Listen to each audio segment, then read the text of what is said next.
You are watching Magic Box Entertainment.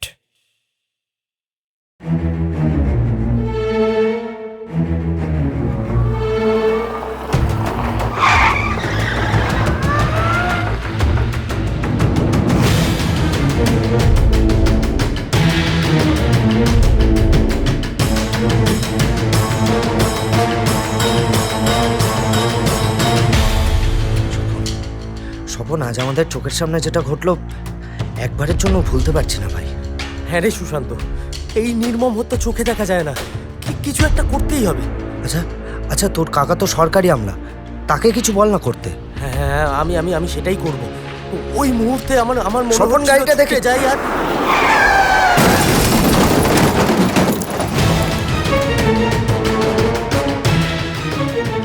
বলতে বলতেই একটা বিকট শব্দ এবং সঙ্গে সঙ্গে রাস্তার ধারে বিশাল বড় বটগাছটায় গিয়ে ধাক্কা খেল গাড়িটা। সঙ্গে সঙ্গে মৃত্যু ঘটল দুই বন্ধুর।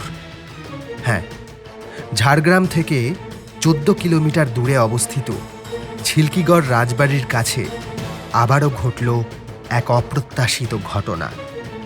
গাড়ির নিচে এসেই একইভাবে মিলল একটি আধ পোড়া সজারুর মৃতদেহ, আর ওই দুই যুবকের ঘাড়ের কাছে মিলল সেই মৃত সজারুর কাঁটা।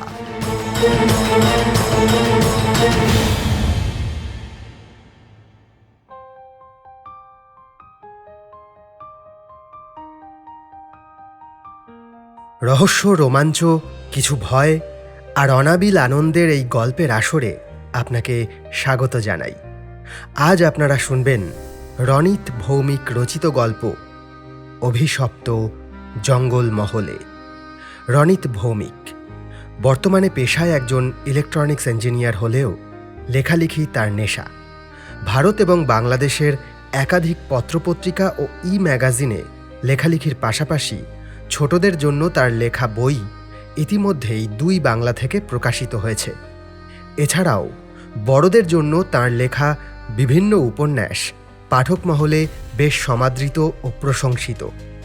বিগত বছরগুলোতে ইউটিউবের বিভিন্ন অডিও স্টোরি চ্যানেলেও তার লেখা গল্প শ্রোতাদের কাছে বেশ জনপ্রিয়তা লাভ করেছে। নিশ্চিতভাবে এই গল্পটিও আপনাদের মন জয় করবে। তবে গল্প শুরুর আগে আপনাদের কাছে অনুরোধ, আপনি এই আসরে প্রথমবার এলে অবশ্যই আমাদের চ্যানেলটিকে সাবস্ক্রাইব করুন এবং বেল আইকনটি ক্লিক করে নোটিফিকেশান অন করে রাখুন, যাতে প্রতি সপ্তাহের ভালো ভালো গল্পগুলো কোনোভাবেই মিস না হয়ে যায়। শুরু হচ্ছে গল্প অভিশপ্ত জঙ্গল মহলে।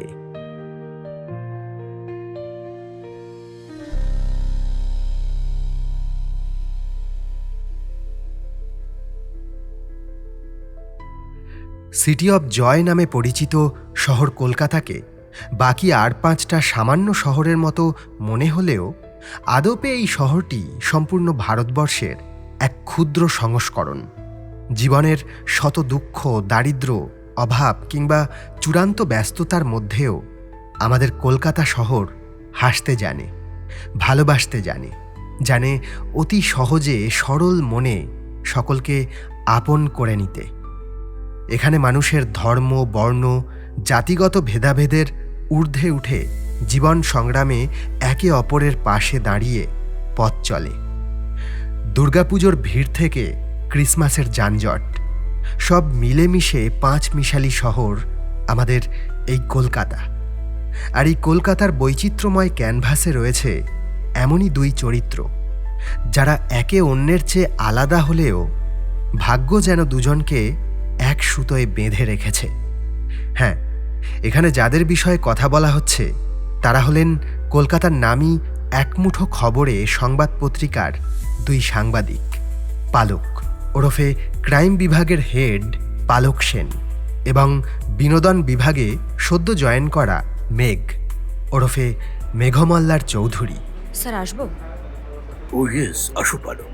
স্যার আপনি আমাকে ডেকে পাঠিয়েছিলেন। হ্যাঁ, আসলে বিদ্যুৎদের আমি ঝাড়গ্রামের সেই পলিটিক্যাল মার্ডার কেসটার ইনভেস্টিগেট করে একটা রিপোর্ট বানাতে বলেছিলাম, কিন্তু ওরা কোথাও যেন একটা আটকে যাচ্ছে। ওরা ফেল করায় আমি বাধ্য হলাম তোমার স্বর্ণবন্ধ হতে। কিন্তু স্যার আমি তো অন্য আমি জানি পারো, তুমি অন্য একটা প্রজেক্ট নিয়ে ব্যস্ত, কিন্তু বিশ্বাস করো আমার কিচ্ছু করার নেই। প্লিজ তুমি একটু এই কেসটা দেখো। ওকে স্যার, তবে আমি যেহেতু ওই প্রজেক্ট থেকে কাউকে নিতে পারবো না, তাই আমার কিন্তু আকাশের জায়গায় অন্য একজনকে লাগবে স্যার। হ্যাঁ, আমি একজনকে তোমার সঙ্গে জুড়ে দিচ্ছি। এই বলে একমুঠো খবরে সংবাদ পত্রিকার চিফ এডিটর রাজেশ বণিক ডেকে পাঠালেন বিনোদন বিভাগে সদ্য জয়েন করা মেঘকে। May I come in sir? Yes, আসো মেঘ। তোমার সঙ্গে পরিচয় করিয়ে দিই পালকের, আমাদের ক্রাইম বিভাগের হেড মিস পালক সেন। তোমাকে কিছুদিন এর সঙ্গে একটা প্রজেক্টে কাজ করতে হবে। হ্যাঁ, আমি? হ্যাঁ, কেন? আমি কি অন্য কোনো নাম বললাম? না মানে স্যার, আসলে আমি তো সম্পূর্ণ অন্য বিভাগের লোক, তাই জিজ্ঞেস করছি। মানে বিনোদন বিভাগ থেকে একেবারে সোজা ক্রাইম জোন? কথার মাঝেই পালক হঠাৎ বলে উঠল, আমার মনে হয় স্যার ও বোধহয় ক্রাইম বিভাগের সঙ্গে কাজ করতে ইচ্ছুক নয়, ওকে বাদ দিন।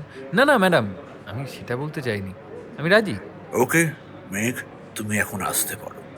সময় মতো পালক তোমার সঙ্গে যোগাযোগ করে নেবে, কেমন? Okay sir.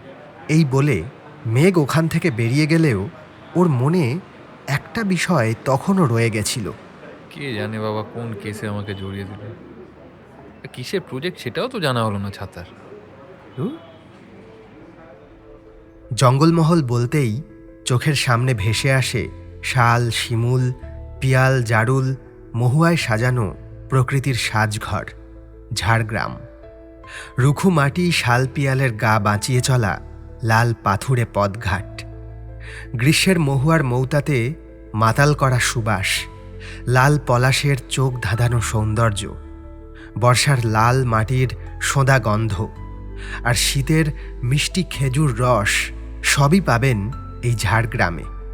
Zamboni, Chilkigarh, গিদনি, Belpahari, কাঁকড়াঝোড়া, ঝাড়গ্রামের চারপাশে ছড়িয়ে থাকা এক একটি মণিমাণিক্য। যদিও বর্তমানে রাজনৈতিক কারণেই এই জায়গাটা সকলের কাছে পরিচিত। এই ঝাড়গ্রাম অঞ্চলই মেঘ আর পালকের আগামী কয়েকদিনের কর্মস্থল। কলকাতা থেকে ঝাড়গ্রামের দূরত্ব 180 কিলোমিটার। কলকাতা থেকে 6 নম্বর জাতীয় সড়ক ধরে 164 কিলোমিটার লোধাশুলি থেকে ডানহাতি পথে গড় শালবনী হয়ে 16 কিলোমিটার গেলেই ঝাড়গ্রাম।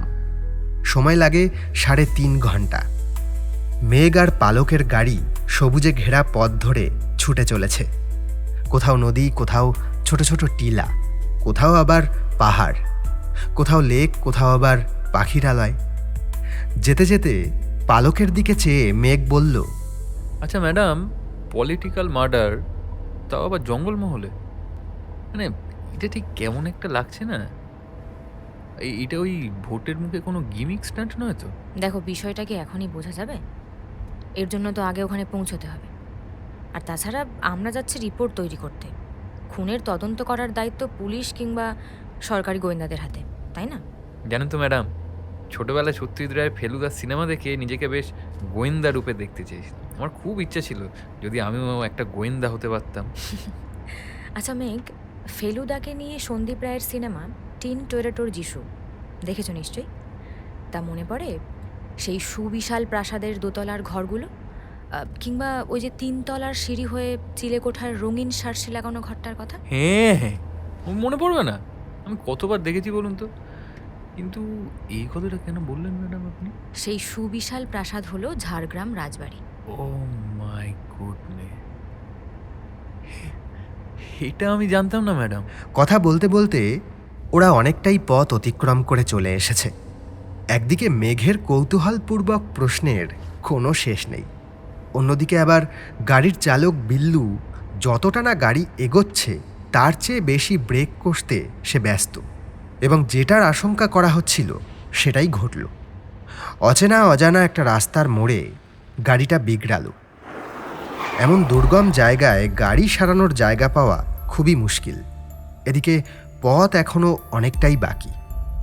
আকাশের দিকে তাকালে মনে হবে সূর্যাস্ত একেবারে নিকট। গাড়ি থেকে ওরা দুজনে নেমে রাস্তায় দাঁড়ালো। বাপরে, ম্যাডাম, এটা আমরা কোথায় এসে পড়লাম? শ্মশান নাকি? কোনো রাস্তাই বোঝা যাচ্ছে না। আর দেখুন চারপাশটা কেমন যেন একটা ভুতুরে সিনেমার মতো লাগছে না? হ্যাঁ, উফ, তুমি একটু থামবে মেঘ? এসব যুক্তিহীন কথাবার্তা কিন্তু আমি একদম পছন্দ করি না। না ম্যাডাম, মানে আসলে আপনি ঠিক বুঝতে পারছেন না। এখানে কেমন যেন একটা হন্টেড ফিল আছে। দেখুন, মানে এমন নিঝুম পরিবেশ, তার সঙ্গে ঠিক মিল খেয়ে আমাদের গাড়িটা খারাপ হয়ে যাওয়া। মানে আপনি বুঝতে পারছেন আমি কি বলতে চাইছি? মানে ব্যাপারটা কিন্তু বেশ একটা হন্টেড হন্টেড। না, আর চাইও না বুঝতে, কারণ এইসব আজগুবি জিনিস বোঝার হলে না এই প্রফেশনে আসতাম না মেঘ। দুজনের এই ঠান্ডা গরম কথাবার্তার মাঝে হঠাৎ করেই ওদের চোখে পড়ল একটা সাদা রঙের গাড়ি। খুব সম্ভবত কলকাতা থেকেই আসছে বলে মনে হয়। ওদের সামনে এসে গাড়িটা দাঁড়াতেই মেঘ এগিয়ে গেল। নমস্কার, নমস্কার, বলছি একটু সাহায্য পাওয়া যাবে? গাড়ির কাঁচ নামিয়ে একজন 40 ঊর্ধ্ব লোক, চুল একটু পাকানো, সামনে বসে থাকা সেই ব্যক্তি বললেন, হ্যাঁ বলুন। না মানে আমাদের গাড়িটা একটু বিগড়েছে, আর এখানে কোথাও আশেপাশে সারাবার জায়গাও নেই, তাই যদি। কথাটা আর শেষ করতে দিলেন না ভদ্রলোক। তার আগেই উনি বললেন, আপনারা কোথায় যাচ্ছেন? আমরা ঝাড়গ্রাম যাচ্ছি। ঘুরতে নাকি? পাশ থেকে পালক এগিয়ে এসে বলল, না না, আমরা ঝাড়গ্রাম যাচ্ছি একটা কাজে। আচ্ছা আচ্ছা, বুঝেছি। তা আপনাদের যদি সমস্যা না থাকে তাহলে আমার বাড়িতে আজ রাতটা কাটিয়ে আগামীকাল না হয় কাজে বের হবেন। আমার বাড়ি কিন্তু খুব কাছেই, আর আপনাদের গাড়িটাও সকালের আগে ড্রাইভার সারিয়ে নিতে পারবে। পালক আর মেঘ একে অপরের দিকে তাকিয়ে নিয়ে সেই লোকটিকে বলল, আচ্ছা, তবে তাই হোক। আপনাকে যে কি বলে ধন্যবাদ দেব। হ্যাঁ, ধন্যবাদ না হয় পরে দেবেন, আগে গাড়িতে উঠে আসুন। আসুন। গাড়ির চালককে সব বুঝিয়ে দিয়ে মেঘ আর পালক সেই ব্যক্তির গাড়িতে উঠে পড়ল এবং গাড়ি এগিয়ে চলল ওনার বাড়ির দিকে। যেতে যেতে ভদ্রলোক পিছনে ফিরে জিজ্ঞাসা করলেন, তা আপনারা কি ফরেস্ট ডিপার্টমেন্টের কাছে যাচ্ছেন? না না, আমরা কলকাতার এক মুঠো খবরের সংবাদ পত্রিকায় কর্মরত, পত্রিকার কাজেই এখানে আসা। ও বাহ, আপনারা সাংবাদিক? বাহ, আপনাদের সঙ্গে পরিচয় হয়ে কিন্তু বেশ লাগছে। আমিও আসছি কলকাতা থেকেই। আহ, নমস্কার, আমার নাম ত্রিভুবন লাহিড়ী। আমি মেঘমল্লার চৌধুরী, আর উনি হলেন আমার ম্যাডাম পালক সেন। নমস্কার। এরপর ত্রিভুবনবাবু নিজে থেকেই বলতে লাগলেন, আমি এখানকার বাসিন্দা হলেও কর্মসূত্রে কলকাতাতেই থাকি। বড়বাজারের ক্যানিং স্ট্রিটে আমার একটা জুয়েলারি শপ আছে। ব্যবসা সামলে এদিকে আর তেমন আমার আশা হয়ে ওঠে না। বউ আর ছেলেকে নিয়ে ওখানেই থাকি। আগামী পরশু হচ্ছে আমার স্বর্গীয় পিতার মৃত্যুবার্ষিকী। প্রতি বছর সেই উপলক্ষে গ্রামের বাড়িতে ওই একটু কাঙালি ভোজনের আয়োজন করি, এই সেই জন্যেই আসা। বউ আর ছেলে আজ সকালেই পৌঁছে গেছে, আমি কাজ মিটিয়ে এখন আসছি। আপনাদের বাড়িটা ঠিক কোন জায়গায়? কনক দুর্গা মন্দিরের নাম শুনেছেন? আমাদের বাড়ি ওই কনক দুর্গা মন্দিরের নিকটবর্তী গ্রামে। ও ফাইন, সেই অল্প বিস্তার একটু পড়েছিলাম, স্বর্ণমুদ্রিত দেবী মূর্তি রয়েছে ওখানে, তাই না? হ্যাঁ মেঘবাবু, আপনি ঠিকই ধরেছেন। এই অতি প্রাচীন ভগ্নপ্রায় মন্দিরটি তৈরি করা হয় 1348 খ্রিস্টাব্দে। বলা হয় দেবী মায়ের স্বপ্নাদেশ পেয়ে তখনকার রাজা এই মন্দিরটিকে নির্মাণ করেছিলেন তার পূজা অর্চনার জন্য। তারপর স্থানীয় ব্যক্তিরা দুলুং নদীর ধারে অবস্থিত এক জঙ্গলের ভেতর থেকে একটি দেবী মূর্তি খুঁজে পান। এরপর থেকে ওই মন্দিরে মা দুর্গার পুজো শুরু হয়। তাই এই স্বর্ণমুদ্রিত মূর্তি দেখে মন্দিরের নাম দেওয়া হয় কনক দুর্গা মন্দির। তার মানে ম্যাডাম, এই স্বর্ণমুদ্রিত মূর্তির লোভেই কি এখানে আসা লোকগুলোর প্রাণ গেছে? হতে পারে, তবে ইদানিং অনেক খবরই ভেসে বেড়াচ্ছে। এবার কোনটা যে সঠিক সেটাই বোঝা মুশকিল। গ্রামের মানুষদের মুখেই শোনা যায় এই গ্রামের এক সুবিস্তৃত ইতিহাস রয়েছে। গ্রামের উত্তর দিকে অবস্থিত জঙ্গলের মধ্যে নাকি এক সুবিশাল বটবৃক্ষের তলে মা রক্তকালীর শিলা রয়েছে এবং ডাকাতের দল সেই মায়ের শিলার উদ্দেশ্যে নরবলি দিয়ে তবেই ডাকাতি করতে বের হতো। তবে মা রক্তকালীর শিলা বহু বছর আগে হঠাৎ করে সেই স্থান থেকে অদৃশ্য হয়ে যায়। কেউ কেউ বলে ডাকাতের দল আর এই তল্লাটে নেই বলেই হয়তো নরবলি প্রথা বন্ধ হয়ে গেছে এবং সেই কারণেই মা রুষ্ট হয়ে এই স্থান ত্যাগ করেছেন। বিগত দিনে অনেক অনুসন্ধান চালিয়েও এখানকার মানুষ সেই শিলার আর হদিশ পায়নি। আচ্ছা, আপনাদের গ্রামের কেউ রক্তকালীর শিলা চুরি করে অন্য কোথাও নিয়ে যায়নি তো? আর তাছাড়া নরবলি প্রথা বন্ধ হলো কিভাবে? আসলে আসলে কি বলুন তো, শিলা চুরি করার সাহস গ্রামের কেউ দেখাতে পারে বলে আমার অন্তত মনে হয় না। আর তাছাড়া ডাকাতের দল বিলুপ্ত হয়ে যাওয়ার পর গ্রামের কেউই আর নরবলি দিতে চায়নি। সরকার পক্ষ থেকেও ফরমান এসেছিল, ফলে নরবলি প্রথা বন্ধ হয়ে যাওয়ার পর স্রেফ পুজোটুকুই হতো। এরপর মাওবাদীদের ডেরা হয়ে ওঠা ঝাড়গ্রামের বিভিন্ন জায়গা সহ এই জঙ্গলেও মানুষের আনাগোনা একেবারেই কমে গিয়েছিল। তারপর বর্তমান সরকারের আমলে আবারও যখন জঙ্গলে গ্রামবাসীদের যাওয়া আসা আগের মতো স্বাভাবিক হয়, তখন জানা যায় যে সেই রক্তকালের শিলা ওই স্থান থেকে নিখোঁজ। ত্রিভুবনবাবুর কথা শুনতে শুনতে চোখে পড়ল গাড়িটা ক্রমশ সরু একটা পথ দিয়ে দুধারে শাল পলাশকে রেখে এগিয়ে চলেছে গ্রামের দিকে। গাড়ি যখন ত্রিভুবনবাবুর পৈতৃক বাড়ির সামনে এসে পৌঁছালো, তখন প্রায় সন্ধ্যা নেমে এসেছে। হাতে একটা হ্যারিকেন নিয়ে সামনে এসে দাঁড়ালো প্রায় ৮০ ছুঁই ছুঁই এক বৃদ্ধ। হরিকাকা, এনারা কলকাতার বাসিন্দা, রাতে এইখানেই থাকবেন। তুমি এক কাজ করো, একটু ওই দক্ষিণের ঘর দুটোয় ওনাদের জন্য ব্যবস্থা করে দাও। ত্রিভুবনবাবুর কথা শুনে পালক আর মেঘ দুজনেই বুঝতে পেরেছিল যে হরিকাকা মূলত এই বাড়ির দেখাশোনার কাজ করে থাকেন। যাই হোক, বাড়ির ভিতরে প্রবেশ করার মুখে যেটুকু চোখে পড়ার মতো তা থেকে বলা যেতেই পারে যে বাড়ির দেওয়ালের ভাঙা অংশে গাছের শেকড় চোখে পড়ার মতো। ইটের গাঁথুনির মধ্যে জন্মেছে লতাপাতা ও শ্যাওলা। দোতলার বারান্দায় চোখে পড়তে বাধ্য লোহার কারুকাজের নকশা, যা বাড়িটিকে আরও দৃষ্টিনন্দন করে তুলেছে। সব কিছু মিলিয়ে বাড়িখানাকে পুরনো কোনো জমিদারের বাড়ি বলেই মনে হয়। ত্রিভুবনবাবুর স্ত্রী মেনকা দেবী এবং তাদের একমাত্র সন্তান তীর্থঙ্করের সঙ্গে পালক আর মেঘের আলাপ পরিচয় হলো বসার ঘরে। এরপর সবাই যখন একসঙ্গে খাবারের টেবিলে বসে রাতের খাওয়া সারছে, এমন সময় হরিকাকা হাঁপাতে হাঁপাতে এসে একটা দুঃসংবাদ দিল। সে বলল, বাবু, বাবু, আবার গ্রামের মোড়ে লাশ মিলেছে। একইভাবে গাড়ি ধাক্কা খেয়েছে ওই বট গাছে। গাড়ির নিচে সেই একইভাবে মিলেছে একটা হাত পোড়া মোড়া সাজারু। আর ওই লাশের গাড়ির কাছে একটা মোড়া সেই সাজারুর কাঁটা। কথাটা শুনেই মেঘ উত্তেজিত হয়ে চেয়ার ছেড়ে উঠে দাঁড়িয়ে বলল, বলেন কি, আবারও মৃত্যু? ত্রিভুবনবাবু মাথা নাড়তে নাড়তে বললেন, আর বলবেন না, আমাদের গ্রামে সব ভালো, কিন্তু প্রত্যেক কৌশিকী অমাবস্যার পর এমন একটা ঘটনা ঘটে যা আজও রহস্য হয়ে থেকে গেছে। ঝিল্কিগড় রাজবাড়ি আর আমাদের গ্রামে আসার মাঝে ওই মোড়ের মাথায় যে বটগাছটি আছে, সেইখানে ধাক্কা খেয়ে লোকের মৃত্যু ঘটে এবং একই সঙ্গে আত্মরা সজারুর মৃতদেহ এবং মৃত ব্যক্তির ঘাড়ের কাছে ওই মৃত সজারুর কাঁটা পাওয়া যায়। স্থানীয় পুলিশ অনেক অনুসন্ধান করেছে, কিন্তু কেসটার কোনো কিনারা আজও করতে পারেনি।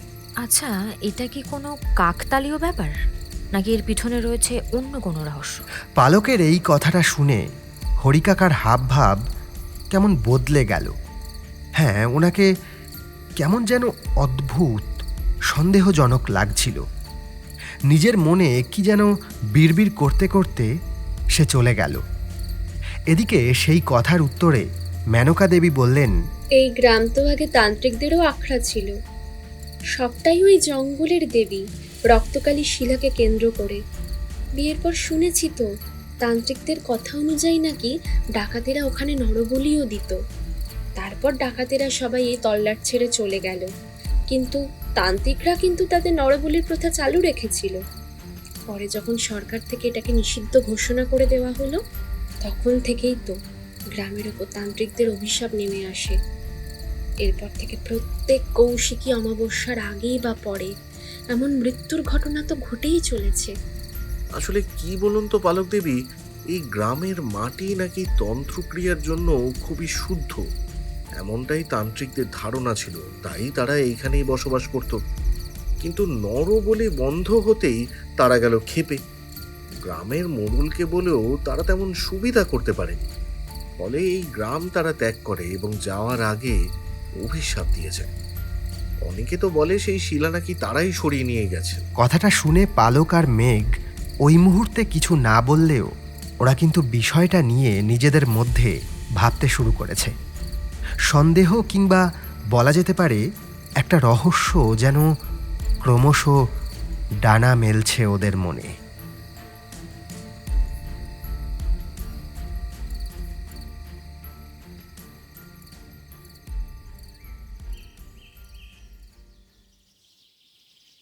পরদিন সকালে ঘুম থেকে উঠে ত্রিভুবনবাবুর ঠিক করে দেওয়া গাড়িতে পালক আর মেঘ ঝাড়গ্রামের উদ্দেশ্যে বেরিয়ে পড়ল।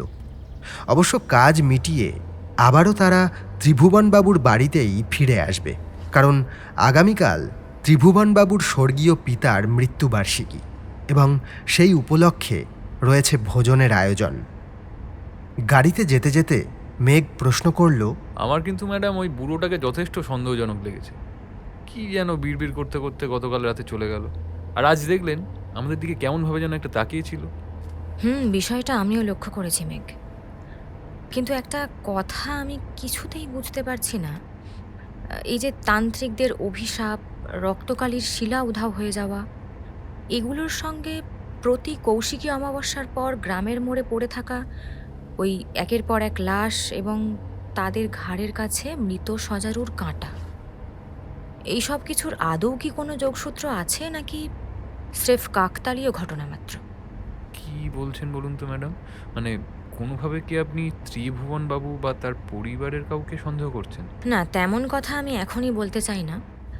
তবে কি বলো তো, মানে আমি যতটুকু ইন্টারনেট থেকে সার্চ করে জেনেছি, এখানকার মানুষের মতে এই গ্রামের ডাকাতদের চেয়েও নাকি তান্ত্রিকদের প্রভাব বেশি ছিল।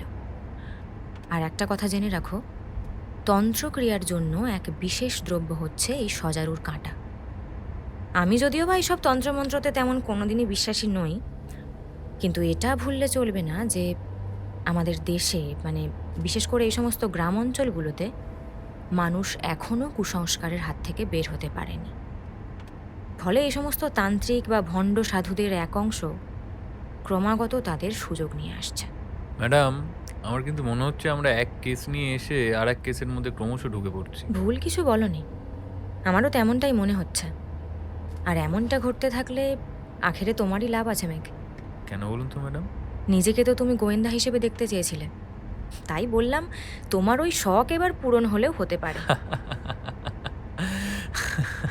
না না ম্যাডাম, আপনি যে কি বলেন। এই কথোপকথনের মাঝেই ওরা ঝাড়গ্রামের বেশ কয়েকটা উল্লেখযোগ্য স্থান ঘুরে ফেলল। শেষে কনক দুর্গা মন্দিরে গেল ওরা। গাড়ি থেকে নেমে হাঁটতে হাঁটতে ওরা মন্দিরের সেই স্থানটিতে এসে উপস্থিত হলো। কনক দুর্গা মন্দির ঝাড়গ্রামের চিল্কিগড়ে ডুলুং নদীর তীরে অবস্থিত একটি প্রাচীন হিন্দু মন্দির। চিল্কিগড়ের সামন্ত রাজা গোপীনাথ সামন্ত এই মন্দিরটি নির্মাণ করেন। আচ্ছা ম্যাডাম, এই মন্দিরের নামটা এমন কেন বলুন তো? কনক নামের কি কোনো সাধক এখানে ছিলেন? মেঘ, তুমি কি একটু বুদ্ধি রেখে কথা বলতে পারো না? এখানে আসার আগে দেখছি তুমি কিছুই পড়ে আসোনি। একটু স্টাডি করে এলে এমন প্রশ্ন করতে না। সামন্ত রাজা গোপীনাথ সামন্ত দেবীর স্বপ্নাদেশ পায় এবং দেবীর নির্দেশ মতো রানীর হাতের সোনার কাকন দিয়ে রাজা নির্মাণ করান এই মন্দিরের দেবী মূর্তি, আর তাই এর নামকরণ হয় কনক দুর্গা। এরপর পালক আরও জানালো, মন্দিরের আসল দেবী মূর্তিটি 1960 সালে চুরি হয়ে যায়। কিছু বছর পর রাজার বংশধরেরা অষ্টধাতুর একটি কনক দুর্গার মূর্তি মন্দিরে প্রতিষ্ঠা করেন। তবে শুনেছি সেটিও 2 বার চুরি হয়ে যায়। প্রতিবারই নতুন করে তৈরি করা হয়েছে এই অষ্টধাতুর দেবী মূর্তি। ভগ্নপ্রায় প্রাচীন মন্দিরের পশ্চিম প্রান্তের দালানের দিকে যেতেই বলির স্থান দেখে মেঘ বলে উঠল, এই দেখুন ম্যাডাম, এখানে মনে হয় সদ্য পাঁঠা বলি হয়েছে। কেমন যেন একটা পাঁঠা পাঁঠা গন্ধ পাচ্ছি। তুমি এখানে দাঁড়িয়ে পাঁঠা বলির কথা বলছো? এটা কি জানো যে এখানে এক সময় নরবলিও হতো? মানে কি বলছেন ম্যাডাম? আগে হ্যাঁ মেঘ, লোকমুখে প্রচলিত এই পশ্চিম প্রান্তের দালানে একসময় নাকি নরবলি হতো মহানবমীর রাতে। স্থানীয়রা বলেন দেবী নাকি রাজাকে আদেশ দিয়েছিলেন নরবলি দিয়ে সেই রক্তে তাকে স্নান করাতে হবে। সেই মতো নবমীর দিনে নাকি এক যুবক হাজির হয়ে স্বেচ্ছায় হাঁড়ি কাঠে মাথা দেয়। তখন থেকেই এই নরবলির প্রথা শুরু। এখন অবশ্য নরবলি প্রথা বন্ধ হয়ে গেছে। আবার বন্ধ হওয়ার পিছনেও একটি কাহিনী শোনা যায়। বলিদানকারী ব্যক্তি নির্বাচনের দায়িত্ব রাজার 4 কর্মচারীদের ওপর ছিল। একবার একটি অল্প বয়স্ক ছেলেকে এই কর্মচারীরা বেছে নিয়ে একটি অন্ধকার প্রকোষ্ঠে বন্দি করে রেখেছিল বলির উদ্দেশ্যে। মহানবমীর দিন ঐতিহ্য অনুসারে বালকটিকে বলির জন্য হাঁড়ি কাঠের সামনে আনা হলে ছেলেটি হঠাৎ জোরে জোরে দেবী দুর্গার স্তুতি জপ করতে শুরু করে। এই স্তুতি শুনে রানী গোবিন্দমণি ঘটনাস্থলে ছুটে আসেন এবং দেবীর কাছে করজোড়ে আবেদন করে বন্ধ করেন এই নরবলি প্রথা। পুরো কাহিনী শুনে মেঘ তো হতবাক। আপনি কি বলছেন ম্যাডাম? এ তো পুরো পৌরাণিক কাহিনীর মতো লাগছে। হ্যাঁ হ্যাঁ, কাহিনী মনে হলেও এটা কিন্তু বাস্তব। ম্যাডাম, আমি একটু আসছি। এই বলে মেঘ কোথায় যেন একটা গেল এবং কিছুক্ষণ পরে ফিরে এলো হাতে লাল সুতো নিয়ে। এই সুতো তুমি কোথায় পেলে? আসলে ম্যাডাম, মানত বৃক্ষ দেখে আমার মানত করার একটা বাসনা জাগলো, তাই ওদিকে গেছিলাম সুতো খুঁজতে, আর দেখুন ভাগ্যক্রমে এই লাল সুতোটা পেয়ে গেলাম। কেউ ফেলে গেছে মনে হয়। ব্যাস, আর কি, মানত করে বেঁধে ফেলো। এই বলে পালক গাড়ির দিকে রওনা দিল এবং মেঘও চটজলদি ওই লাল সুতো সেই মানদ বৃক্ষে বেঁধে দিয়ে পালকের পিছু পিছু গাড়ির দিকে গেল। আবারও গাড়ি করে ওরা ত্রিভুবনবাবুর বাড়িতে ফেরত যাচ্ছিল। যাওয়ার সময় একটা চায়ের দোকান দেখে মেঘ বলে উঠল, ম্যাডাম, বলছি সকালে সেই খেয়ে বেরিয়েছি, তারপর পেটে কিচ্ছুটি পড়েনি। মানে যদি আপনার অমত না থাকে তাহলে ওই সামনের দোকানে একটু চা বিস্কুট খাওয়া যেত। যাবেন ম্যাডাম? পালক খুবই অল্প কথার মানুষ। সে বেশি কথা বলতে পছন্দ করে না, বিশেষ করে নিজের জুনিয়রদের সঙ্গে তো নয়ই। উল্টো দিকে মেঘ হচ্ছে এমন এক ব্যক্তি যে কিনা বকবক না করে থাকতেই পারে না। ছোট হোক কিংবা ওর থেকে বড়, সবার সঙ্গে সাবলীলভাবে সে বকবক করেই যায়। যাই হোক, পালকের সম্মতি থাকায় ওরা দুজন গাড়ি থেকে নেমে সামনেই ছাউনি দেওয়া দোকানটার সামনে গিয়ে দাঁড়ালো। আগে কি খাবেন বাবু? ওই তো ওই 2 চিনি ছাড়া চা দাও, আর ভালো বিস্কুট থাকলে 2 করে দাও। এরপর গরম চায়ে নিজেদের ঠোঁট ভিজিয়ে ওরা নিজেদের মধ্যে কথা বলছিল। সেই কথাবার্তার মাঝে ত্রিভুবনবাবুর গ্রামের কথা শুনতে পেয়ে ওই দোকানদার বলে উঠল, আপনারা কি ওই অভিশপ্ত গ্রামে যাচ্ছেন? হ্যাঁ। উম, কেন বলুন তো? না, আসলে আসলে ওইদিকে শহরের মানুষেরা তো তেমন ঠিক যায় না বাবু। ওই গ্রামে অভিশাপ আছে, তান্ত্রিকদের অভিশাপ। ওখানে আপনাদের না যাওয়াই ভালো। আপনি কি বলছেন ঠিক বুঝলাম না। পালকের কথা শুনে ওই দোকানদার বলতে লাগলো, দিদিমণি, তান্ত্রিকদের গ্রাম বলে পরিচিত ওই গ্রাম হচ্ছে না ভারী বিচিত্র জায়গা। ওখানকার আদি দেবী রক্তকালীর শিলা উদাও হয়ে যাওয়ার পর তান্ত্রিকদের অভিশাপের কারণে গ্রামে গ্রহণ লেগেছে। এই মোড়লদের অত্যাচার এবং অধর্মের জন্যই নাকি তান্ত্রিকদের দল গ্রাম ত্যাগ করে চলে গেছে, এবং তারপর থেকেই গ্রামে সুখ নেই, শান্তি নেই। এই প্রতি কৌশিকী অমাবস্যার পর ওই গ্রামের মোড়ে পড়ে থাকা ওই একের পর এক লাশ নাকি সেটারই ইঙ্গিত। যতদিন না সেই সময়কার মোড়লদের পরিবারের মধ্যে থেকে কোনো একজন সদস্যকে দেবীর কাছে উৎসর্গ করা হবে, ততদিন এই কালো অধ্যায়ের শেষ নেই। আচ্ছা, উৎসর্গ বলতে কি আপনি ওই নরবলির কথা বলতে চাইছেন? হ্যাঁ বাবু, আমি নরবলি দেওয়ার কথাই বলছি। আপনারা শহুরে মানুষজন হয়তো আমার মতো এই অশিক্ষিত লোকের কথা বিশ্বাস করছেন না, কিন্তু একটা কথা মনে রাখবেন, পৃথিবীতে এমন অনেক জিনিস রয়েছে এই বিজ্ঞান টিজ্ঞান যার কারণ খুঁজে পায় না। মনের মধ্যে এক রাশ প্রশ্ন নিয়ে ওরা ত্রিভুবনবাবুর বাড়িতে ফিরল। জঙ্গলমহলের রাজনৈতিক হত্যার কেসের উপরে রিপোর্ট তৈরি করতে এসে পালক আর মেঘ যেন ক্রমশ এই রহস্যের মধ্যে ঢুকে পড়ছে।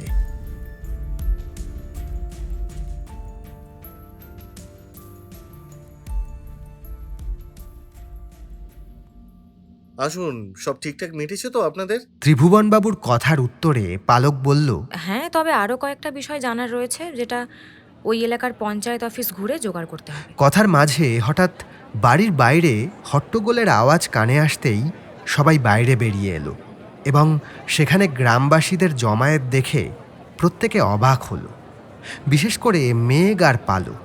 আচ্ছা ত্রিভুবনবাবু, এনারা এখানে এভাবে জমায়েত করছেন কেন? না মানে ওনাদের দাবিটা কি? বিষয়টা আমিও বুঝতে পারছি না মেঘবাবু। এরপর ত্রিভুবনবাবুর উদ্দেশ্যে গ্রামের মোড়লকে এগিয়ে এসে বলতে শোনা গেল, বাবা ত্রিভুবন, ভৈরব মহারাজ দেবী মায়ের স্বপ্নাদেশ পেয়েছেন যে মায়ের শিলা এই গ্রামে আবার ফিরবে যদি তোমার পরিবারের কনিষ্ঠতম সদস্য রক্ত মায়ের কাছে উৎসর্গ করা হয়। কারণ তোমার পূর্বপুরুষদের আমলে এই গ্রামে অভিশাপ লিগিয়েছে, তাই গ্রামবাসীদের স্বার্থে তোমাদের একবার ভেবে দেখা উচিত। আমার মনে হয় এবার বলিটা দেওয়া হোক। এই গ্রাম অভিশাপ মুক্ত করবার দায়িত্ব এখন তোমার হাতে বাবা। একটু ভেবে দেখো কি করবে। আমি কিছুই বুঝতে পারছি না, এই কথার মানে কি? আপনাদের পরিবারের ঘনিষ্ঠতম সদস্য মানে মানে আপনার ছেলের বুকে রক্ত দিয়ে মায়ের পুজো করতে লাগবে দাদাবাবু। কথাটা শোনা মাত্র দাঁড়িয়ে থাকা প্রত্যেকটি মানুষ যেন চমকে উঠল। এমন কথার জন্য হয়তো তারা কেউই প্রস্তুত ছিল না। পালক তো সরাসরি বলল, এইসব আজগুবি কথায় আপনি একদম বিশ্বাস করবেন না ত্রিভুবনবাবু। বর্তমান সময়ে দাঁড়িয়ে এমন কথা বলাটাও এক প্রকার অপরাধ। কি বলছেন আপনি? আর এসব বলার আপনি কে? মোড়লের কথার জবাবে ত্রিভুবনবাবু বললেন, উনি আমাদের অতিথি, ওনাদের সাথে এমন করে কথা বলবেন না। আর আর আমাকে আমাকে একটু ভাবার সময় দিন। হাতে বেশি সময় নেই ত্রিভুবন। আগামীকাল গোধূলিতে ভৈরব মহারাজ পূজার আয়োজন করছেন, এবার বাকিটা তোমাদের উপর। কথা শেষ করেই মোড়ল বাকিদের সঙ্গে নিয়ে চলে গেল। ওই দালানে তখন দাঁড়িয়ে রয়েছে সেই দম্পতি আর সঙ্গে পালক এবং মেঘ। পিছনে দাঁড়িয়ে থাকা হরিকাকা নিজের মনে আবারও কি যেন বিড়বিড় করতে করতে চলে গেল বাড়ির ভিতরে। আচ্ছা, এই ভৈরব মহারাজকে? উনি হলেন তান্ত্রিক ভৈরব মহারাজ। রোগব্যাধি হলে গ্রামবাসীরা ডাক্তারের কাছে না গিয়ে ওনার শরণাপন্ন হয়। মন্ত্রশক্তি আর তন্ত্রের দ্বারা নাকি উনি সমস্ত রোগ ভালো করে দেন। জঙ্গলের ভেতর রক্তকালী শিলা যেখানে স্থাপন করা আছে, সেই স্থানেই তো নাকি উনি বসবাস করেন। আমি তো তাই শুনেছি। এই মহারাজ ঠিক কবে থেকে এখানে আছেন কেউ বলতে পারবেন? পালকের এই কথার উত্তরে ত্রিভুবনবাবু এগিয়ে এসে বললেন, প্রায় 7-8 বছর আগেকার কথা। কৌশিকী অমাবস্যার দিন ওই ভৈরব মহারাজের পদার্পণ ঘটে গ্রামে। সাধনার মাধ্যমে উনি নাকি এই গ্রামের পূর্ব ইতিহাস, অর্থাৎ এখানকার রক্তকালী শিলার কথা এবং নরবলি প্রথা বন্ধ হয়ে যাওয়ার কথা জানতে পেরেছেন। তারপর অনেক মানুষের ভাগ্য গণনাও করেছেন উনি। সেই সবকিছুই মিলে যাচ্ছে দেখে গ্রামবাসীদের ওনার প্রতি বিশ্বাস জন্মায় এবং ওনাকে অনুরোধ করে যে এই গ্রামেই থেকে যাওয়ার জন্য। সেই থেকেই উনি রয়ে যান গ্রামের ওই উত্তর দিকে জঙ্গলে। বেশ, বুঝলাম, কিন্তু হঠাৎ করে এই নরবলির কথা উনি তুললেন কেন? আমি সত্যিই জানি না, বলতে পারবো না এই বিষয়ে। আমার মাথায় কিছুই আসছে না। আমার ছেলের বুকের রক্ত দিয়ে পুজো। ত্রিভুবনবাবুর কথা শেষ হতেই পালক আর মেঘ ওনার সামনে এগিয়ে গিয়ে বলল, আপনি এত চিন্তা করবেন না ত্রিভুবনবাবু, একটা উপায় নিশ্চয়ই বের হবে। আর আজকালকার যুগে দাঁড়িয়ে আপনারা বিশ্বাস করেন এইসব অভিশাপ, মানুষের রক্ত ইত্যাদিতে? না পালক দেবী, আমি একেবারেই এতে বিশ্বাস করি না। কিন্তু এই গ্রামের প্রত্যেকটা মানুষ যে আমার কিংবা আপনার মতো নয়। এমন সময় ওখানে এসে আবারও উপস্থিত হলো গ্রামের মোড়ল। তার চোখ মুখ দেখে মনে হয় সে যেন কিছু একটা বলার চেষ্টা করছে। পালক আর মেঘ তাই ওনার কাছে গিয়ে বলল, আপনি কি বলতে চাইছেন? স্পষ্ট করে বললে বোঝার সুবিধা হয়, বলুন। আমি মূর্খ মানুষ আছি বটে, আমার আর কি বলার থাকবে। তবে এটাও বলতে পারি, অভিশাপের হাত থেকে আমাদের বাঁচা নিশ্চিত করতে হবে। একবার যখন সেই আদেশ এসেছে তখন কিছুতেই এই সুযোগ আমরা নষ্ট করব না। এখন রক্তের তৃষ্ণার্ত রক্তকালী। নরবলি দেওয়া এখন আইনি অপরাধ, সেটা কি আপনি জানেন? ওইসব আর মেনে এখন কাজ নেই। তান্ত্রিকদের অভিশাপ নরবলি দিয়েই গ্রামের উপর থেকে আমাদের মুছে ফেলতে হবে। কি অভিশাপ? ওই যে গ্রামের মোড়ে মৃত্যুগুলো হচ্ছে, ওগুলো সব তান্ত্রিকদের অভিশাপ। তর্ক বিতর্ক চলতে লাগলো ঠিকই, কিন্তু এর কোনো সুরাহা মিলল না। বলা ভালো যে ওখানে উপস্থিত কারো পক্ষে তখন এর সমাধান খোঁজা অসম্ভব। শেষমেশ তাই পালক আর মেঘ এর উত্তর খুঁজতে ত্রিভুবনবাবু ও গ্রামের মোড়লকে সঙ্গে নিয়ে চলল সেই ভৈরব মহারাজের কাছে।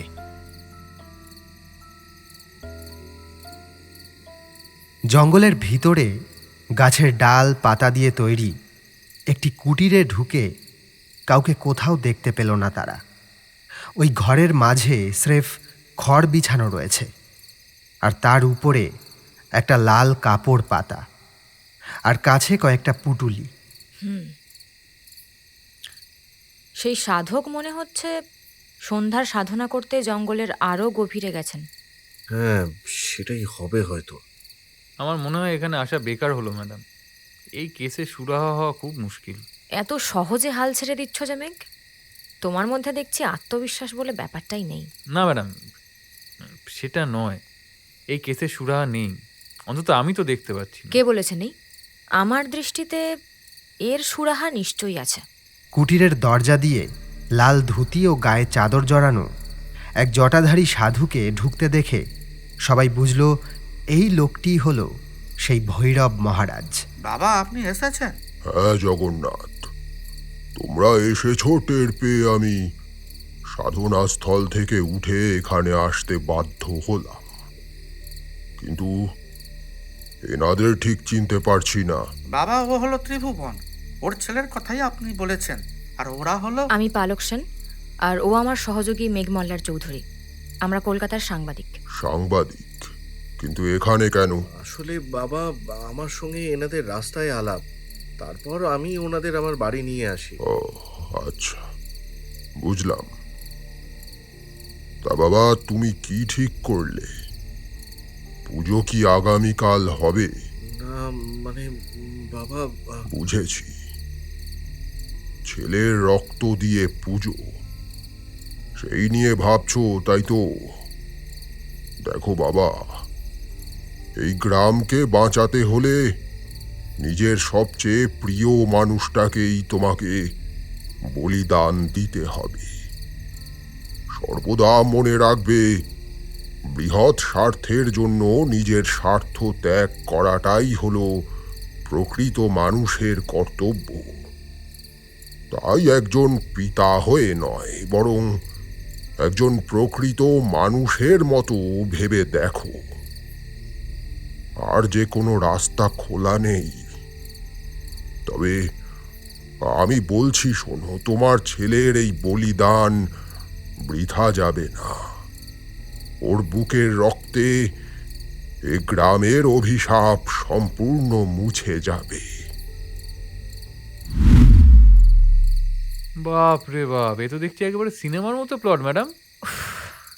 তুমি এই এক কথা বলা বন্ধ করবে মেঘ? প্লিজ একটু থামবে? এটা রসিকতা করার সময় নয়, আমায় একটু ভাবতে দাও। রাতে ঘুম আসছিল না বলে পালক বারান্দায় গিয়ে দাঁড়িয়েছিল। মেঘ পাশের ঘর থেকে পালককে বারান্দার দিকে যেতে দেখে সেও এসে দাঁড়ালো সেখানে। বুঝলে মেঘ, সাধক বাবাজি এক বিস্তর জাল ছড়িয়েছে। অভিশাপ বা দেবীর স্বপ্নের বিষয়টা কতটা বাস্তব জানা নেই, কিন্তু এই বাবাজির মতলব আমার সুবিধার ঠেকছে না। হ্যাঁ ম্যাডাম, আমারও তাই মনে হচ্ছে। আচ্ছা ভেবে দেখুন, ত্রিভুবনবাবু যা বললেন তা থেকে এটাই মনে হয় না যে এই মৃত্যুগুলো কিন্তু এই ভৈরব মহারাজ আসার পর থেকে বেশি করে হচ্ছে? ঠিক বলেছ, কিন্তু আমার সন্দেহ রয়েছে ওনার আসল পরিচয় নিয়ে। এই বাবাজির আসল পরিচয়টা না জানা অবধি এই রহস্যের জট খুলবে না মেঘ। কারণ একটা কথা মাথায় রাখবে, এই বাবাজি কিন্তু এই গ্রামের বিষয়ে অনেক কিছু জানেন, এমনকি গ্রামবাসীদের দুর্বলতা সম্বন্ধেও। সুতরাং ম্যাডাম এক মিনিট, আমার মনে হয় এই ভৈরব মহারাজ ভণ্ড। ওর নিশ্চয়ই কোনো কুমতলব আছে। কুমতলব থাকলেই তো হলো না, তাকে আমাদের আটকাতে হবে। আপনি কি সব কিছু ভেবে বলছেন ম্যাডাম? হ্যাঁ, সব কিছু ভেবেই বলছি। নরবলি, রক্তকালী, তান্ত্রিকদের অভিশাপ, সেই সঙ্গে এখন জুড়ে যাওয়া এই ভৈরব মহারাজ। সুতরাং এইসব বিষয়কে ঘিরে মেঘ ও পালকের মধ্যে কথোপকথন চলতেই থাকল। এদিকে গোটা গ্রাম যেন রাতের অন্ধকারে আরও রহস্যময় হয়ে উঠেছিল।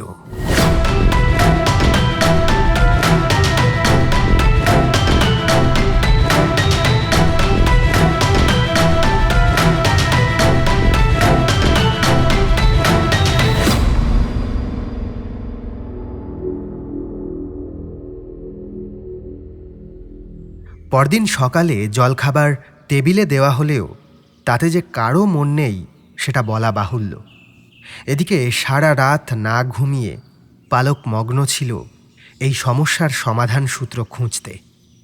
অনেক চিন্তাভাবনা করার পর সে ত্রিভুবনবাবুর দিকে চেয়ে বলল, ত্রিভুবনবাবু, এই ভৈরব মহারাজকে ঘিরে আমার মনে কিন্তু অনেক প্রশ্ন রয়েছে। আমার অনুমান উনি নিশ্চিত কোনো মতলব কষেই এখানে এসেছেন, আর সকলকে এরূপ অবান্তর কথা বলে নিজের কার্যসিদ্ধি করতে চাইছেন। কি কি বলছেন আপনি? হ্যাঁ, আমি ঠিকই বলছি, আর তার প্রমাণ আপনি আজ রাতের মধ্যেই পেয়ে যাবেন। আচ্ছা, তার আগে বলুন তো, ওই বাবাজি তীর্থঙ্করকে ঠিক কোথায় নিয়ে যেতে বলেছে? এরপর ত্রিভুবনবাবু বিস্তারিতভাবে পালক আর মেঘকে সবটা খুলে বলল, এবং সব শোনার পর পালক বেশ আত্মবিশ্বাসের সঙ্গে বলে উঠল, ঠিক আছে, বাবাজির কথা মতোই কাজ হবে। তবে তীর্থঙ্করের সঙ্গে আপনার গিয়ে কোনো কাজ নেই। ডুলুং নদী থেকে আমি আর মেঘ তীর্থঙ্করকে স্নান করিয়ে আনব, আর আপনি জঙ্গলে বাকিদের সঙ্গে পূজার স্থানে উপস্থিত থাকবেন। কিন্তু কিন্তু আমার ছেলের কি হবে? ওর কি হবে তারপর? কথা শেষ হতেই কান্নায় ভেঙে পড়লেন দুজনে। দুজনকে তখন আশ্বস্ত করতে ব্যস্ত হয়ে পড়ল পালক আর মেঘ। ওদিকে যাকে নিয়ে এত আশঙ্কা, সেই ছোট্ট তীর্থঙ্কর তখন ঠাকুর দালানে হরিকাকার সঙ্গে খেলে বেড়াচ্ছে। নিষ্পাপ ছেলেটি আদতে জানেই না যে আগামী কয়েক ঘন্টার মধ্যে কি ঝড় আসতে চলেছে ওর জীবনে।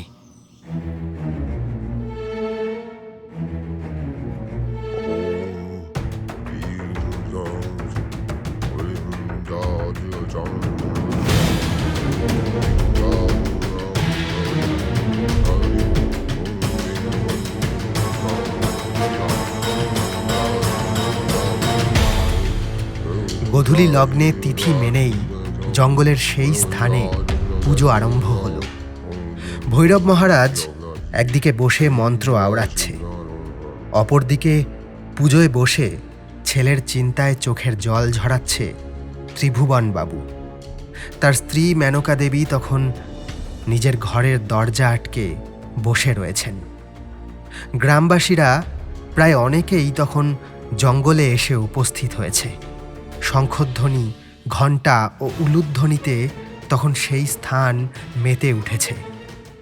আর তীর্থঙ্কর সে তার ছোট্ট ছোট্ট পায়ে পালক আর মেঘের সঙ্গে ডুলুং নদীর দিকে এগিয়ে চলেছে নিশ্চিন্ত মনে। আপনারা বাচ্চাটিকে নিয়ে যাচ্ছেন ভালো কথা, কিন্তু কোনো চালাকি করবেন না।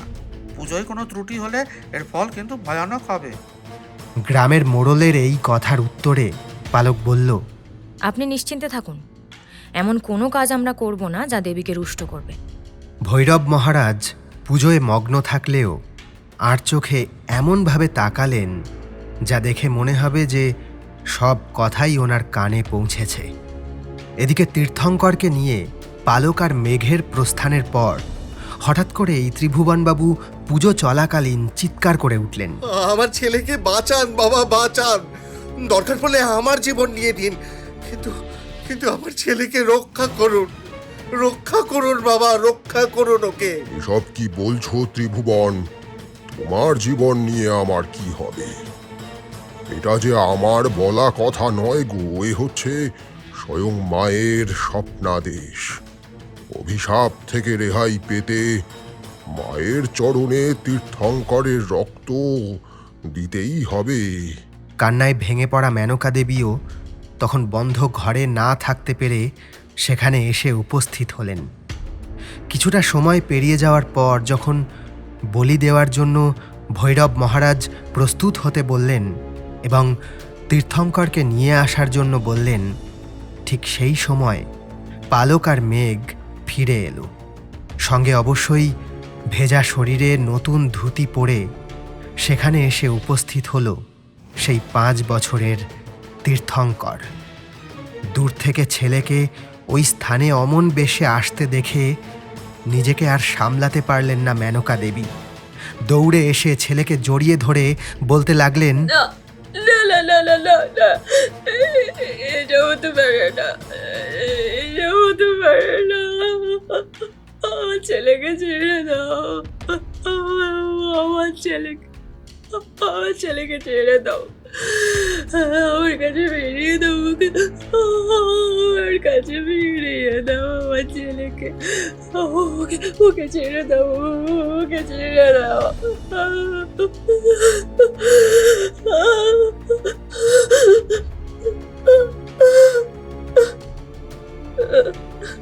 বলতে বলতে কান্নায় ভেঙে পড়লেন মেনকা দেবী এবং মাটিতে লুটিয়ে পড়ে তৎক্ষণাৎ জ্ঞান হারালেন।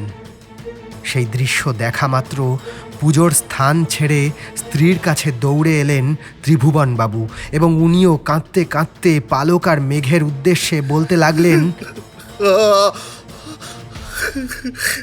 আপনারা যে আমাকে কথা দিয়েছিলেন তীর্থঙ্করের কিচ্ছু হতে দেবেন না, তাহলে তাহলে এটা কি হলো পালক দেবী? আপনারা ওকে সেই স্নান করিয়ে নিয়ে এলেন, এবার বাপ হয়ে ছেলের রক্তে পুজো হতে দেখব। উত্তর দিন পালক দেবী, উত্তর দিন। মেঘ তখন চুপ করে দাঁড়িয়ে থাকলেও পালক কিন্তু চুপ করে থাকেনি।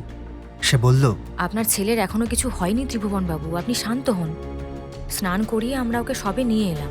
ওদিকে আরেকজন, হ্যাঁ ঠিক ধরেছেন, ভৈরব মহারাজ সেই মুহূর্তে পুজো থামিয়ে উঠে দাঁড়ালেন এবং ধীরে ধীরে ওদের দিকে এগিয়ে এসে বললেন, সবই বিধাতার লিখন, কারো সাধ্য নেই তাকে লঙ্ঘন করে। এই অভিশাপের হাত থেকে মুক্তি পাওয়ার জন্য এটাই হওয়ার। গ্রামের উপর থেকে অভিশাপ আজই কেটে যাবে। কথা শেষ করেই উনি মোড়ল সহ বেশ কয়েকজনকে একটা ইশারায় কিছু নির্দেশ দিলেন এবং পর মুহূর্তে তারা তীর্থঙ্করকে জোরপূর্বক ওর মায়ের কাছ থেকে টেনে নিয়ে আসবে। এমন সময় পশ্চিমবঙ্গ পুলিশের এক বড় কর্তা ওই স্থানে এসে উপস্থিত হলেন এবং তার পিছু পিছু আরও একদল পুলিশ এসে সমস্ত জায়গাটা ঘিরে ফেলল। স্থানীয় থানার পুলিশ কর্মীরাও সেখানে এসে উপস্থিত হলো। এই পরিস্থিতি দেখে ভৈরব মহারাজ রাগে গর্জে উঠলেন, আপনারা এখানে পুজোতে বিঘ্ন ঘটাতে চান? আপনার সব জারিজুরি শেষ বাবাজি, আপনি ধরা পড়ে গেছেন। মানে মানে আপনি কি বলতে চাইছেন? একজন সিদ্ধ পুরুষকে এইভাবে অপমান করার সাজা কি আপনি জানেন? সাজা তো এবার আপনার হবে। এতগুলো প্রাণ শুধুমাত্র আপনার জন্য গেছে। প্রস্তুত হন, সব দোষের বিচার এবার হবে। এদিকে এইসব কি হচ্ছে সেটা ওখানে উপস্থিত কেউই ঠিক করে বুঝে উঠতে পারছিল না। আসলে সবাই ভৈরব মহারাজের নানান কার্যকলাপ এবং কথায় এতটাই মগ্ন ছিল যে গল্পের মোড় কখন কিভাবে ঘুরে গেল তা বোঝার অবকাশ ছিল না। জঙ্গলে পুজো চলাকালীন ডুলুং নদীর সামনে হরিকাকার সঙ্গে তাদের দেখা হয় এবং তার মুখ থেকেই সবটা জানতে পারে পালক আর মেঘ। এই ভৈরব মহারাজ হলেন হরিকাকার ভাগ্নে। তার কথা অনুযায়ী অনেক কাল আগে যখন ত্রিভুবন বাবুর পিতা স্বর্গীয় দেবেন্দ্র লাহিড়ী এই গ্রামের প্রধান ছিলেন, তখন তার নির্দেশেই এখানে বলি প্রথা বন্ধ করে দেওয়া হয়েছিল এবং তান্ত্রিকদের ওই দলটাকে গ্রাম ছাড়া করা হয়েছিল। ডাকাতদের কাজে লাগিয়ে সেই সময় তান্ত্রিকরা দিনের পর দিন অনেক অসাধু কাজ চালিয়ে গেছে। ওদের সরিয়ে দিয়ে তাই দেবেন্দ্র লাহিড়ী ফের ফের একবার গ্রামের সুখ শান্তি এনেছিলেন, কিন্তু কিন্তু সেই তান্ত্রিকরা এই বিষয়টাকে একেবারেই ভালোভাবে নেয়নি। সেই সেই অপমানের প্রতিশোধ নিতেই তান্ত্রিক দলের মূল পাণ্ডা ওঙ্কারনাথ শাস্ত্রীর ছেলে ভৃগু শাস্ত্রী ওরফে আজকের এই ভৈরব মহারাজের গ্রামে পদার্পণ। প্রথমে আমাকেও পাঠিয়ে দেয় ওই ত্রিভুবন বাবুর বাড়িতে কাজের লোকের ছদ্মবেশে নজর রাখার জন্য। অন্যদিকে সে নিজে দূর থেকে ওই লোক লাগিয়ে প্রত্যেক কৌশিকী অমাবস্যায় বাইরের মানুষগুলোকে মেরে একটা ভয়ের বাতাবরণ তৈরি করে, যাতে অভিশাপের বিষয়টা আরো বিশ্বাসযোগ্য করে তোলা সম্ভব হয়। নিজের মুখে হরিকাকা সমস্ত বিষয়টা খুলে বলল ঠিকই, তবু খটকা রয়ে গেল পালকের মনে। তুমি তাহলে এতদিন কাউকে কিছু বলনি কেন? পালকের এই প্রশ্নের উত্তরে সেই বৃদ্ধ বলেছিল, আমি বলিনি কারণ এতদিন যে এই পরিবারের কারোর কোনো প্রাণ সংশয় ছিল না। আজ যখন তীর্থ দাদু ভাইয়ের বিপদ দেখছি, তখন কি করে আর চুপ থাকি বলো? চুপ থাকি?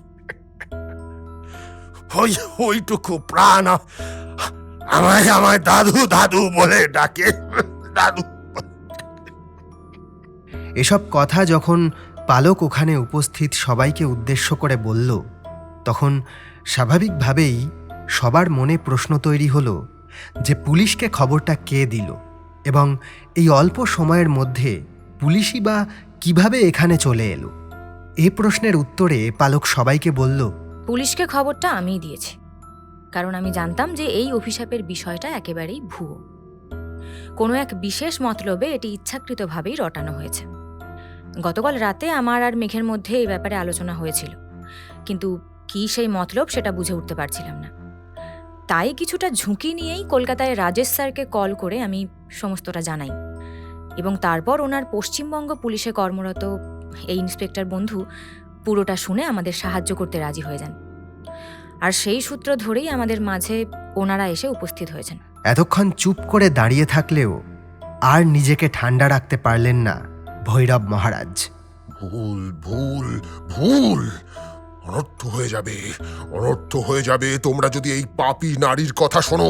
অনর্থ হয়ে যাবে। করুন আপনি, চুপ, একদম বেশি কথা বলবেন না। ইন্সপেক্টর গর্জে ওঠায় সেই ভৈরব মহারাজ নিজেকে নিয়ন্ত্রণ করল ঠিকই, কিন্তু মনে মনে কি যেন বিড়বিড় করছিল। পরিস্থিতি যেদিকে পরিবর্তিত হলো তা কিছুক্ষণ আগে পর্যন্ত কল্পনাতীত ছিল। হ্যাঁ, তীর্থঙ্কর ভালো আছে, ওর কিচ্ছু হয়নি। ত্রিভুবনবাবু ছেলেকে ফিরে পেয়ে কোলে তুলে নিলেন, এবং মেনকা দেবীও সামনে এসে জড়িয়ে ধরলেন সন্তানকে। অভিশাপের আড়ালে লুকিয়ে থাকা প্রতিশোধের রহস্য সবার কাছে স্পষ্ট হলো। ইন্সপেক্টর গ্রেপ্তার করল ভৈরব মহারাজকে। তবে একটি বিষয় এখানে না বললেই নয়। হ্যাঁ, ঠিকই ধরেছেন, এতক্ষণ ওখানে সবাই উপস্থিত থাকলেও হরিকাকাকে কিন্তু কোথাও খুঁজে পাওয়া যাচ্ছিল না।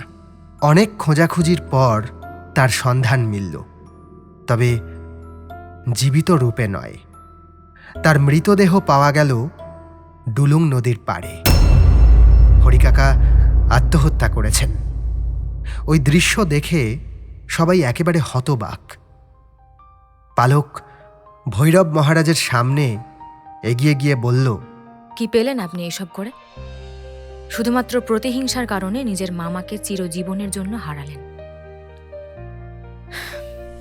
এবার আশা করি আপনার জীবনের শেষ ভাগটুকু সত্যিকারের আধ্যাত্মিক চিন্তাধারার মধ্যেই কাটবে। পালকের কথা শেষ হতেই ইন্সপেক্টর পালক আর মেঘকে ধন্যবাদ জানিয়ে ভৈরব মহারাজকে সঙ্গে নিয়ে থানার উদ্দেশ্যে রওনা হলেন। ভৈরব মহারাজ একবারের জন্যে একটি শব্দ উচ্চারণ করলেন না। উনি হাত জোর করে সবার সামনে দিয়ে ইন্সপেক্টরের সঙ্গে বেরিয়ে গেলেন। হতে পারে ওনার চৈতন্য হয়েছে। এসবের জন্য যে উনি একমাত্র দায়ী তার বলার অপেক্ষা রাখে না। পরদিন দুপুরের আগেই পালক আর মেঘ কলকাতার উদ্দেশ্যে রওনা হলো। সেই সঙ্গে জবনিকা পড়ল এই রহস্যের। ত্রিভুবনবাবু সহ গোটা গ্রামকে ওরা দুজন যেভাবে এক মিথ্যা রটানো অভিশাপের হাত থেকে বাঁচালো তা সত্যি অতুলনীয়। আমাদের সমাজে এমন বহু মানুষ রয়েছে যারা স্রেফ নিজেদের কার্যসিদ্ধি করতে এমন বহু মিথ্যে গল্প রটিয়ে দিনের পর দিন অনেকের ক্ষতি করে চলেছে। কেউ কেউ ভৈরব মহারাজের মতো শাস্তি পায়, আর বাকিরা রেহাই পেয়ে যায় সঠিক তথ্যের অভাবে। ঝাড়গ্রাম জঙ্গলমহলের এই কাহিনীর মাধ্যমে হয়তো আমরা এমন দুই ব্যক্তিকে খুঁজে পেলাম যাদের দ্বারা এইরকম বহু রহস্য এরপর ধীরে ধীরে সবার সামনে উন্মোচিত হবে। কুসংস্কারে ভরা এই সমাজ কিছুটা হলেও রেহাই পাবে এমন কপট লোকের হাত থেকে। অতএব পালক সেন ও মেঘমল্লার চৌধুরীর আগামী অ্যাসাইনমেন্ট কি হবে সেটাই এখন দেখার।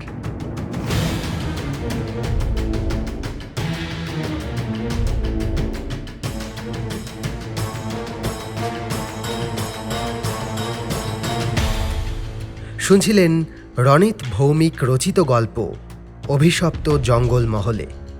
বিভিন্ন চরিত্রে রূপদান করেছেন সোমা, অস্মিতা, সৌরভ, শুভদীপ, পিকন, সান্ধ্যদীপ, অর্ণব এবং আমি আপনাদের সঙ্গে সৌমেন। গল্পটি কেমন লাগলো অবশ্যই জানান কমেন্ট বক্সে।